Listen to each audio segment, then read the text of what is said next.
Hello, this is Robert Rickover at Body Learning. Today my guest is Alicia Bryceland, who is a voice teacher, a singer, and a certified teacher of the Alexander Technique. She works in New York City and in northern New Jersey. Uh, in addition to having trained as an Alexander teacher, she has a master's in vocal performance at the New England Conservatory of Music. And her website, which I'll put next to the interview, has a wealth of information for singers, not just about the Alexander technique in singing, but about vocal technique and about singer psychology. So it's a really excellent resource, a general resource for singers.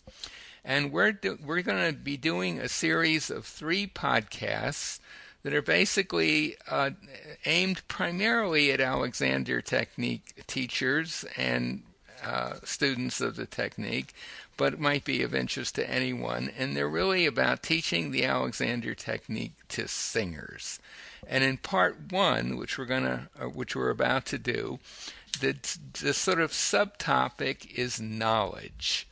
So, Alicia, welcome to the show. Thank you so much, Robert. And knowledge is our topic for singers who are studying the technique and teachers who are teaching singers. What Obviously, working with singers is not always the same as working with the general population. And you've kind of come up with an overview of knowledge in terms of what singers bring to the process and what teachers can offer. And could you say a little bit about, maybe start with what singers bring? Yes, exactly. Singers spend a lot of time and energy and money to learn how to sing their very best. And as part of that process, they're learning about their bodies and how to use their bodies to really tune into that.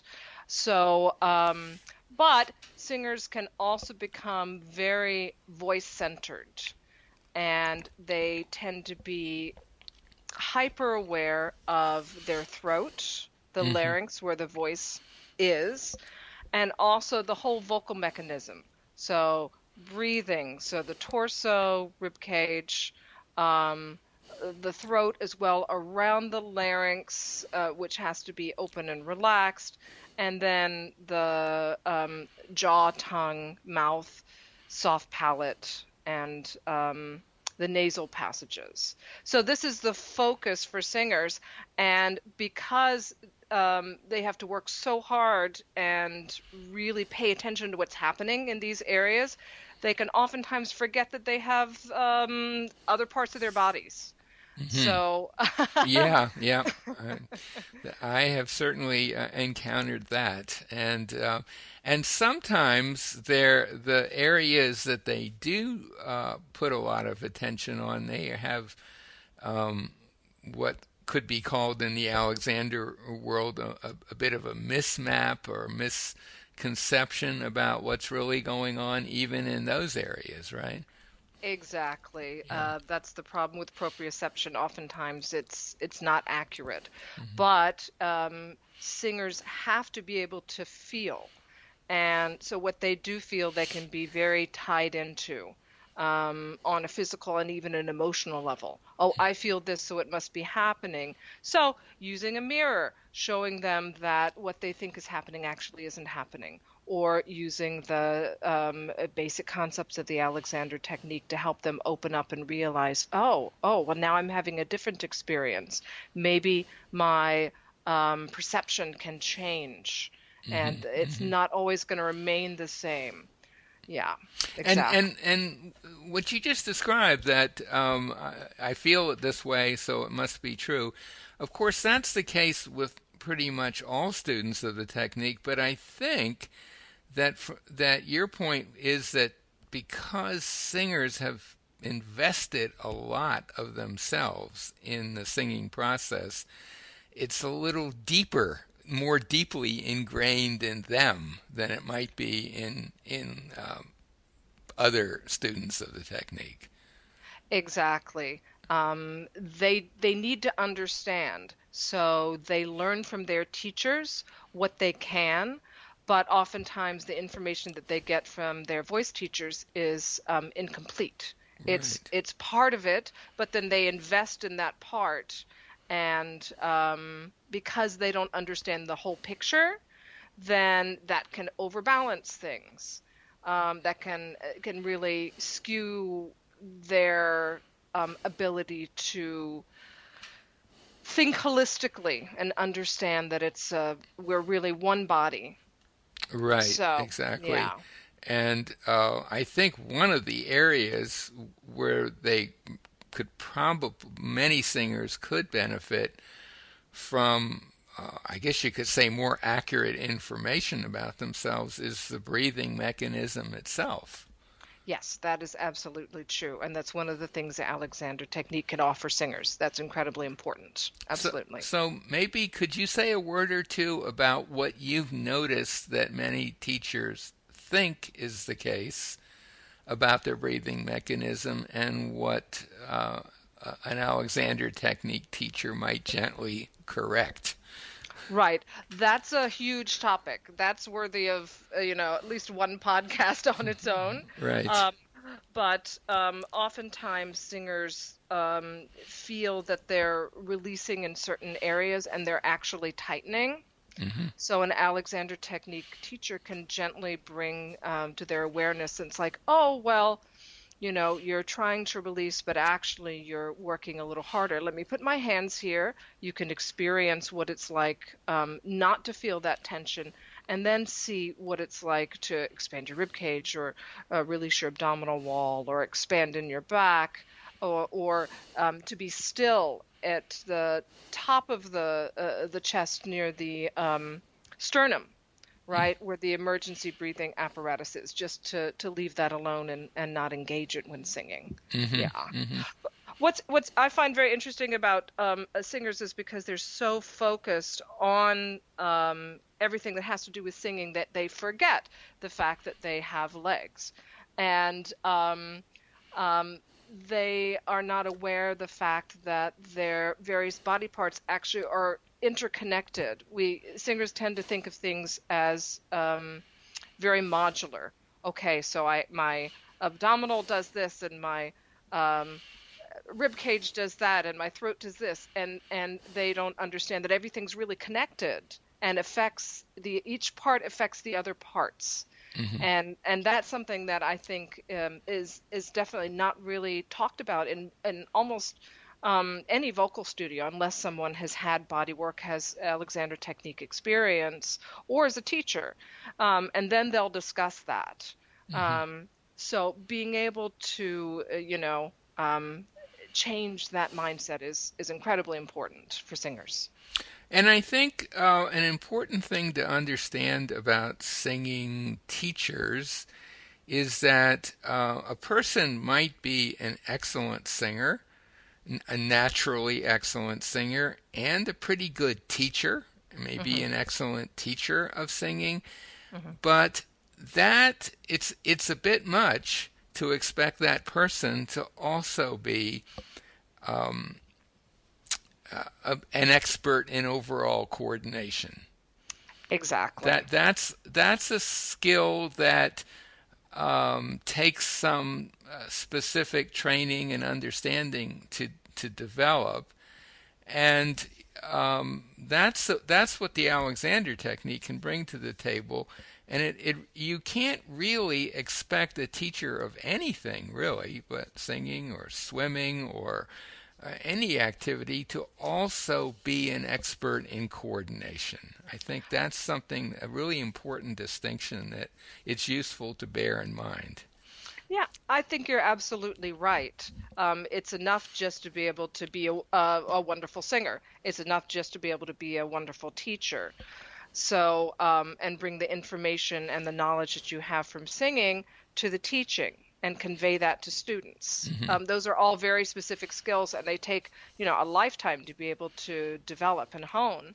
So it's true. The Alexander technique is such a different modality, and the training is so extensive, and it's ongoing. It's a continually evolving process for anyone who's trained, as singing is. Singing, we're always learning. We're always having a greater understanding of our voices. hmm I suppose it's a little like you wouldn't expect an Alexander teacher who's trained in this method in this method of learning about your coordination and how to improve it to also be a great singer. I mean, most of us, I certainly am not a particularly good singer, but I do think I know something about the overall coordination. I haven't really had singing training, and it's not something I'm particularly good at.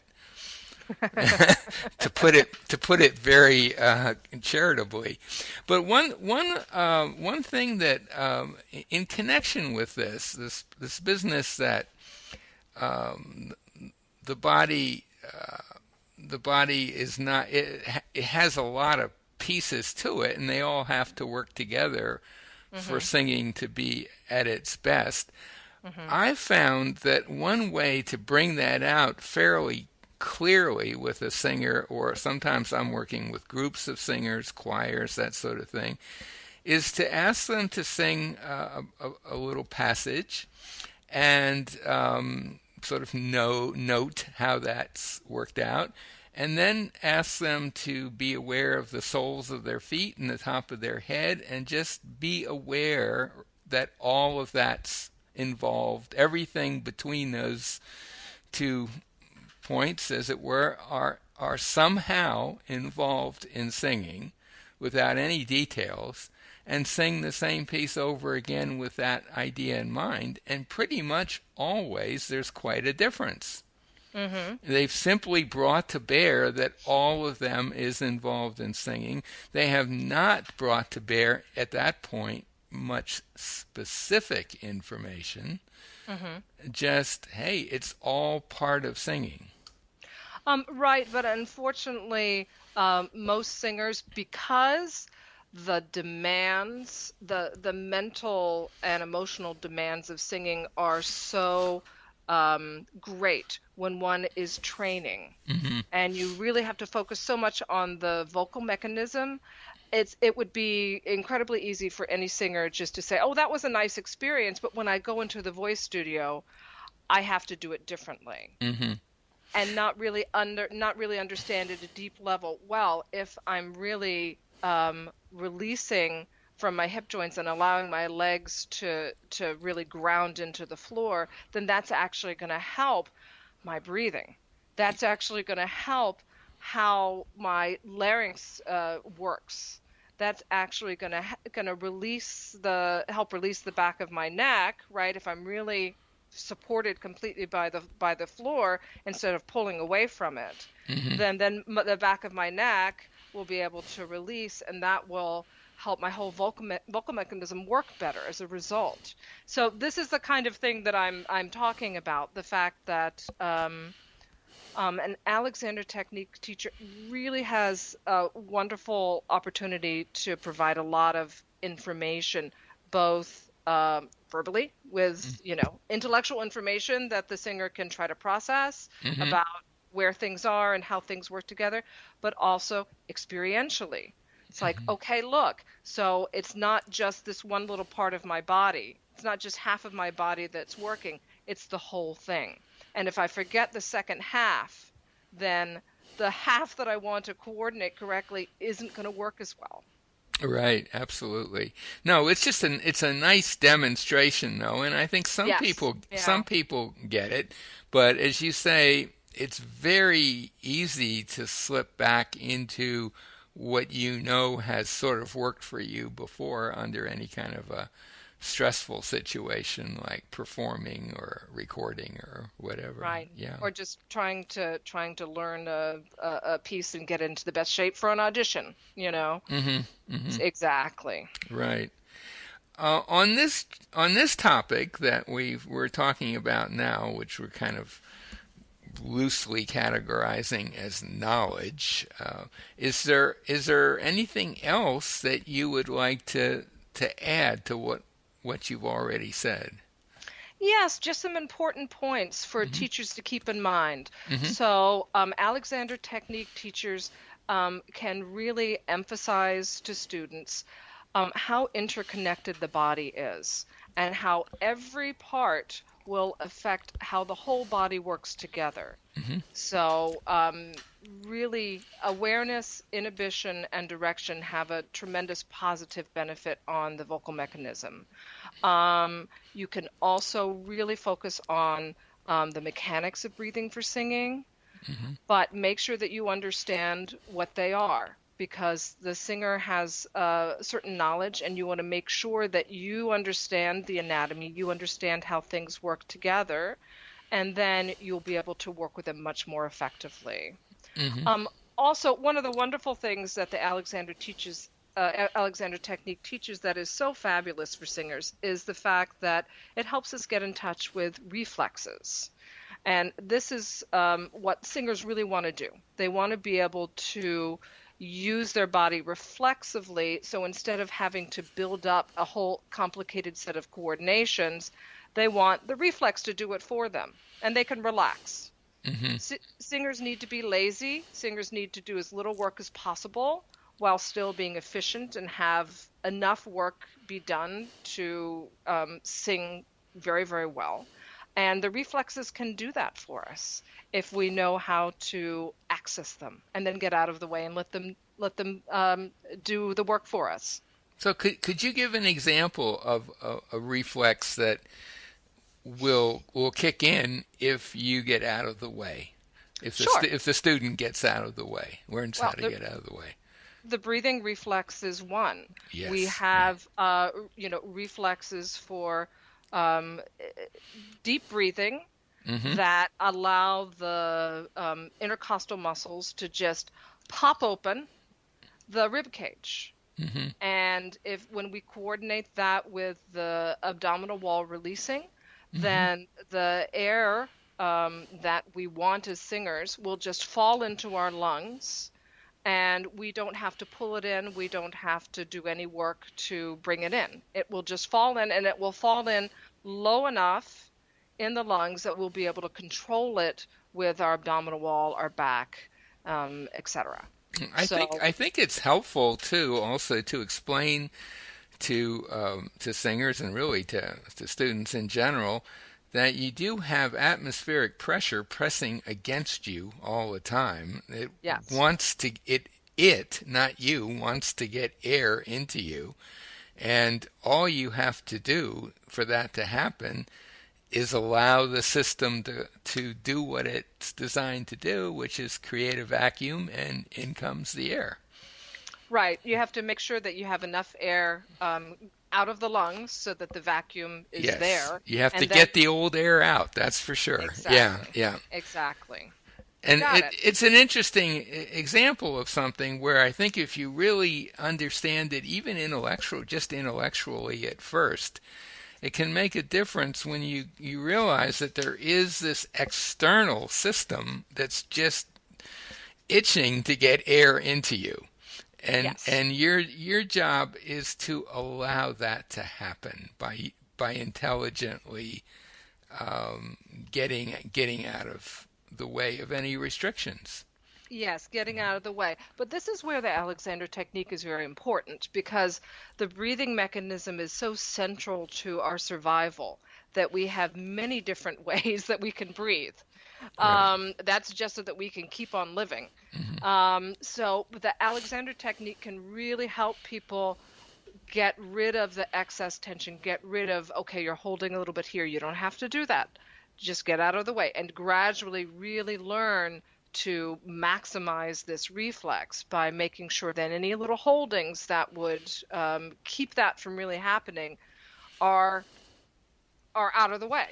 And so yeah, the breathing mechanism is really I mean, it's really so complex, and it's a place where so many people hold Yeah. because Yeah. it's it's just a point of tension, like the primary control, right? We tend to tense in our neck Hmm. and we tend to hold our breath. Yeah. So, To me, all those kind of those specific holdings are, I see them as an attempt to have control, to be in charge, but in fact, it, the ultimate control is getting out of the way and just having the big picture in mind and letting the details take care of themselves. yeah, that's Basically yeah, outsourcing a lot of the work that you have been doing, right. so that you can focus on what you really want to do. In this case, sing. Yeah, that's a Yeah, great way to put it. yeah. Yeah. Well, would this be a good place to end this podcast? I think it is. I think we've covered a lot. Great. Good. So, my guest today has been Alicia Bryceland. She's a singer, voice teacher, Alexander Technique teacher, and she teaches in New York City and northern New Jersey. She I'm going to put a link to her website by the interview, and for singers in particular, she has a wealth of information in the form of articles on her site, not just about the Alexander technique in singing, but about vocal technique and about the singer's psychology, which, from what you told me earlier, is not something that's talked about a lot. Mm. So, if you are in the New York City, northern New Jersey area, and this intrigues you, get hold of Alicia, and I'll put a link to a site which will enable you to find an Alexander teacher elsewhere in the world. Alicia, thank you so much for this. Thank you, Robert.